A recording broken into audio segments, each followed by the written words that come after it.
Her answer questions. The cameras were rolling, the Senate chamber humming with the usual tension that fills Washington on a hearing day.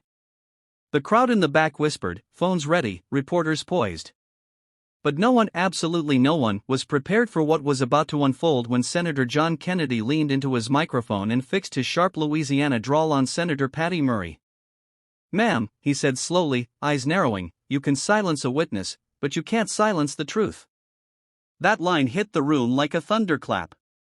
Moments earlier, what was supposed to be a routine committee hearing had turned into a spectacle of arrogance, pride, and one man's refusal to bow to political bullying. It began innocently enough.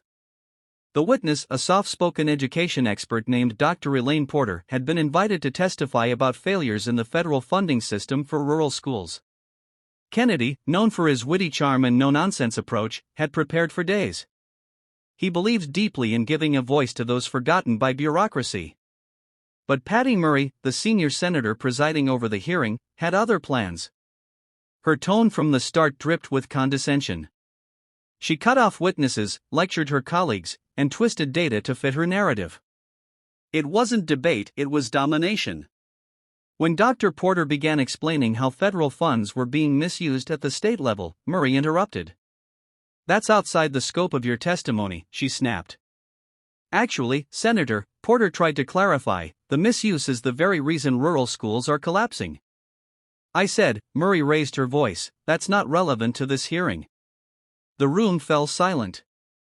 Even staffers stopped typing. Kennedy's jaw clenched. He had seen arrogance before, but this? This was humiliation disguised as leadership. "Madam Chair," he said evenly, "if you'll allow, I'd like to hear the witness finish her point." Murray barely looked at him. "We have limited time, Senator Kennedy. The witness needs to stay within the scope." Kennedy leaned forward, his southern politeness masking the steel beneath.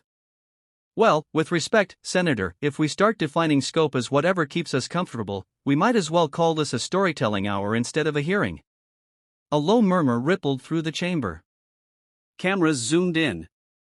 Murray's expression tightened. "John," she said, tone icy, "we're following protocol." "No, Patty," he fired back, voice rising, "you're following pride. And pride's got a terrible record in this room." It was the shot heard across Capitol Hill.